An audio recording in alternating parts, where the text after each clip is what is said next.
Hi everyone, నేను మీ history faculty Shravan Kumar. Welcome to BC study circles.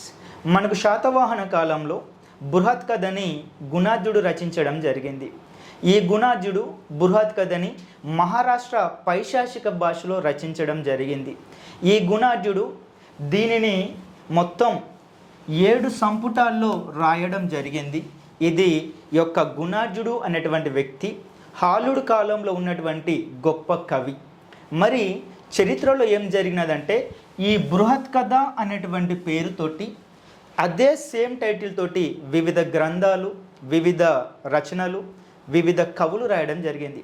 బృహత్ కథ అదే పేరుతో ఉన్నటువంటి వివిధ గ్రంథాలు కనుక ఒకసారి చూస్తే ఎగ్జామినేషన్ పాయింట్ ఆఫ్లో ఈ బృహత్ కథ పేరుతున్నటువంటి ఛాన్సాలు ఎగ్జామినేషన్లు ఇస్తున్నాడు. ఒకసారి ఆ గ్రంథాలు చూద్దాం. బృహత్ కథని గుణాఢ్యుడు రచించడం జరిగింది.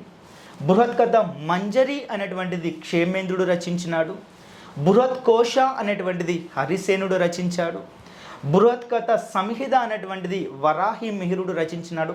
ఇతడు గుప్తుల కాలానికి చెందినటువంటి వ్యక్తి. అదేవిధంగా కథత్సరి సాగరం, దీనికి మూలం ఏంటంటే ఈ బృహత్ కథనే.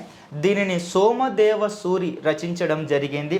అదేవిధంగా పంచతంత్ర ఏదైతుందో విష్ణు శర్మ, అంటే చిన్న చిన్న కథలతోటి ఎక్కువ కాకుండా షార్ట్ స్టోరీస్తో రాసినటువంటి ఈ యొక్క రచననే ఈ యొక్క పంచతంత్రం. దీనిని విష్ణు శర్మ గుప్తుల కాలంలో రాయడం జరిగింది. ఇవన్నీ కూడాను ఈ యొక్క బృహత్ కథ అనేటువంటి పేరుతోటి లేదా బృహత్ కథని ఆధారంగా చేసుకొని రచించినటువంటి వివిధ రచనలు. ఎగ్జామినేషన్ పాయింట్ ఆఫ్ వ్యూలో very important. Thanks for watching this video.